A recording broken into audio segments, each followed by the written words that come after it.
এই যে আমার অন্য রুমে দেখুন আমি ডিসি সিলিং ফ্যান লাগিয়েছি। এটা 56 ইঞ্চি ডিসি সিলিং ফ্যান। এই তার বেয়ে এসেছে এখানে। এই যে এখানে এই সিলিং ফ্যানের জন্য দুটো সুইচ রেখেছি। এটা কারেন্টে এই এসি ডিসি সিলিং ফ্যানটি চলবে, আর এটা শুধুমাত্র ব্যাটারিতে। আমি ব্যাটারিটা চালু করে দিলাম।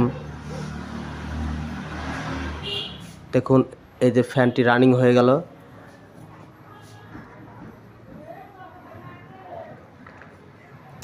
প্রিয় দর্শক, এই ডিসি সিলিং ফ্যানটি,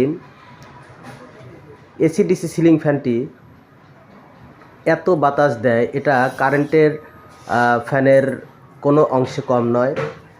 এটি গরমের দিনে কারেন্টেও চলবে এবং কারেন্ট চলে গেলে ব্যাটারি, ভলভো ব্যাটারি যে দেখালাম সেটাতেও চলবে। অনেক বাতাস, প্রচুর বাতাস এখানে। এটার এত সুন্দর ব্যাকআপ। আমার ওই 30 এম্পিয়ারের ব্যাটারি দিয়ে এটি প্রায় 7 থেকে 8 ঘন্টা চলবে ফুল স্পিডে। এখন ফুল স্পিডে চলছে প্রিয় দর্শক।